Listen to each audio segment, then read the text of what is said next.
Thank you, Lion Banmero.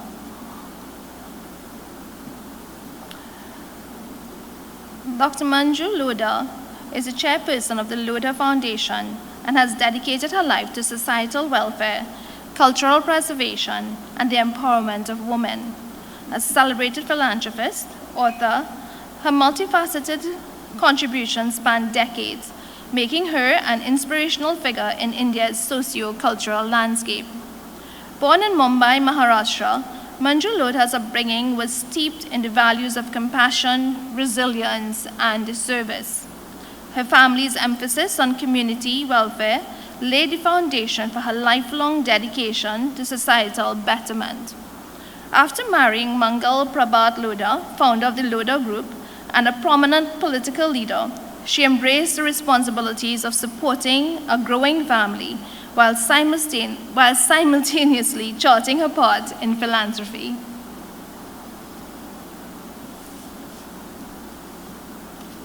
Hello everyone, I am Manju Mangal Prabhat Lodha from Mumbai. आज मेरे हर्ष की कोई अनुभूति नहीं है क्योंकि आज मुझे मिलने जा रहा है एक ऐसा अवार्ड, एक इंटरनेशनल अवार्ड जिसके लिए मैं अविनाश जी का धन्यवाद करती हूँ और आईसीजी का धन्यवाद करती हूँ। मैं हूँ मंजू यानी मंदिर, मूवी, मस्ती, मदद, मितव्ययिता, मृदुभाषी, मंगल आदि की पर्यायवाची। मैं एक लेखिका हूँ, कवित्री हूँ, मोटिवेशनल स्पीकर हूँ, फिलैंथ्रोपिस्ट हूँ। मैं कई सामाजिक संस्थाओं से जुड़ी हुई हूँ और निरंतर पिछले 35 सालों से मैं जरूरतमंदों की मदद करती आ रही हूँ, उनके उदास चेहरे पर मुस्कुराहट लाने की कोशिश कर रही हूँ। मेरा स्वयं का एक एनजीओ चलता है, लोढ़ा फाउंडेशन, जिसके माध्यम से मैं समाज के सभी तबके तक पहुँचने की कोशिश करती हूँ। स्किल डेवलपमेंट के कोर्सेज हम चलाते हैं ताकि लोग अपने पैरों पर खड़े हो सकते हैं और ये कार्य भी मैं पिछले 35 सालों से कर रही हूँ। हमारी मेडिकल वैन चलती है, मोबाइल लाइब्रेरी हमारी चलती है, इसके अलावा हमारी कई स्थापित लाइब्रेरियां हैं और हमारे पास 5 लाख से अधिक पुस्तकें हैं। हमारी एक गौशाला है जिसमें 120 से अधिक गायें हैं जिनकी हम सेवा करते हैं। हम बच्चों के लिए विभिन्न तरह के कंपटीशन करते हैं, बच्चों की प्रतिभा का उजागर करते हैं, बच्चों को कराटे और सेल्फ डिफेंस सिखाते हैं। हमारी 9 स्कूलें हैं जिसमें 20,000 से अधिक विद्यार्थी पढ़ते हैं। हम समय समय पर वृद्धों को पंढरपुर, नाथद्वारा आदि की यात्रा करवाते हैं, पूरी की पूरी ट्रेन लेकर जाते हैं। हमने 15 साल तक हर दिन एक बस चलाई जिसमें 50 से अधिक लोग हर दिन यात्रा करने जाया करते थे। हमने 9 जैन मंदिर बनवाए और कई हिंदू मंदिर भी बनवाए। हमारी हमेशा ये कोशिश रहती है कि जब जरूरत पड़ती है, बॉम्बे में कोई हड़ताल हो, बस सेवा बंद हो, तो हम लोगों की मदद करने पहुंच जाते हैं। कोविड के समय में भी हमने निरंतर लोगों तक हमारे फाउंडेशन के माध्यम से सेवा पहुंचाई। मैं धन्यवाद करती हूं हमारे सभी कर्मचारियों का जिन्होंने कोविड के समय में एक भी छुट्टी नहीं ली। हम हर दिन 20,000 फूड पैकेट जरूरतमंदों तक पहुंचाते थे। हमने बिल्डिंगों में फ्रूट, सब्जियां, अनाज उपलब्ध करवाए। हमने एक कोविड अस्पताल बनवाया। हमने 35,000 से अधिक वैक्सीनेशन लोगों को दिलवाए। लोगों के घरों में फ्यूमिगेशन कराना है तो उनका फ़ोन लोढ़ा फाउंडेशन तक आता है।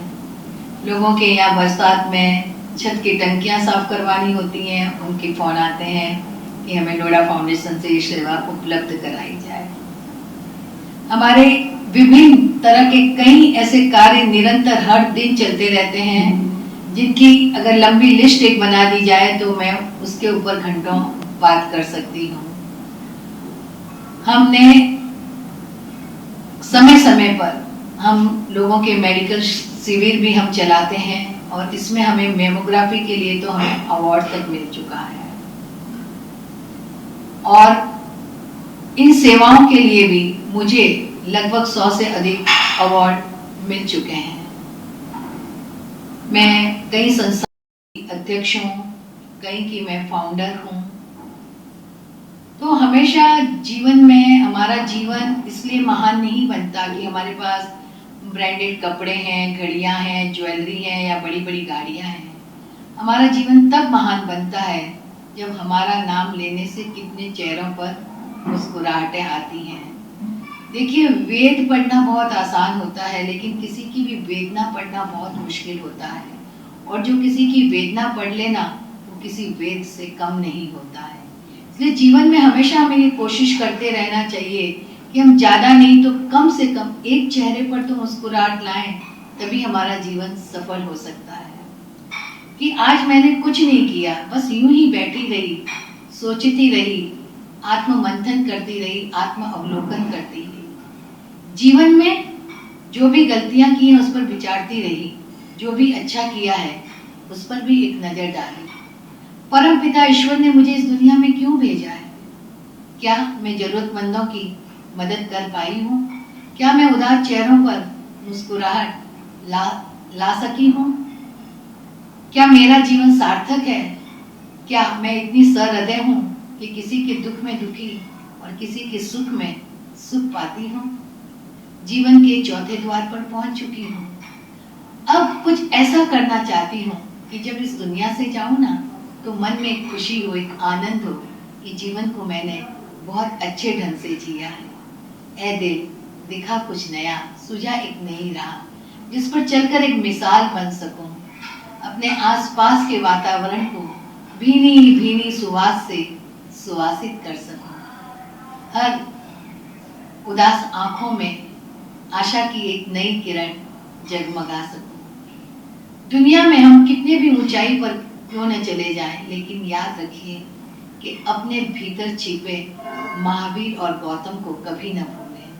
हमेशा हम इंसान बनकर रहें। एक जगह बड़ी अच्छी बात लिखी थी कि आप उड़िए, रोज उड़िए, लेकिन शाम होते होते धरती पर आ जाइए, क्योंकि आपकी कामयाबी पर खुश होकर आपको गले लगाने वाले जो लोग हैं ना, वो नीचे ही मिलेंगे। इसलिए जब आप ऊंचाई पर चढ़ो ना, तो कभी अहंकार में मत भरो, और अपने से नीचे जो लोग हैं उनको कभी छोटी दृष्टि से मत देखो। सबको समानता से देखो, सबके साथ प्रेम से रहो।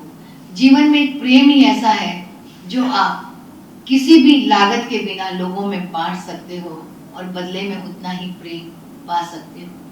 तो जीवन में प्रेम बांटना सीखिए, लोगों तक पहुंचने की कोशिश करिए। हम कई बार अपने आप को भी उपहार देते हैं ना, कभी अपने आप से वादा करिए कि आज जब सुबह मैं उठूं तो आज मैं क्रोध नहीं करूंगी। आज जब मैं जाऊंगी बाहर तो प्रत्येक व्यक्ति से पूछूंगी आप कैसे हो, आपके घर में सब ठीक है ना। इस तरह के छोटे छोटे वादे अगर हम अपने आप से करते जाएं ना, तो हमारा जीवन सही मायनों में बहुत सार्थक बन जाएगा। कहते हैं कि कांटे आते हैं तो आने दो, तुम सिर्फ एक फूल खिला दो, अंधेरे को कोसो मत, तुम सिर्फ एक दीप जला दो। एक फूल की भी सुगंध सूची दूर दूर तक जाती है, एक दीप की कनक मलिका तम पर विजय मनाती है। जो एक एक फूल खिला दें हम सब मिलकर ना, तो चीर बसंत कहलाए, और जो एक एक दीप हम सब मिलकर जला लेना, तो अंधकार का नामो निशान मिट जाए, अंधकार का नामो निशान मिट जाए। कहने को बहुत कुछ है, बहुत कार्य हैं जिनके बारे में मैं आपको बता सकती हूँ, लेकिन समय की भी अपनी मर्यादा होती है। और मैं अपने बारे में कहूँ तो मेरा जीवन भी बड़े संघर्षों से गुजरा है, लेकिन जीवन में मैंने कभी हार नहीं मानी।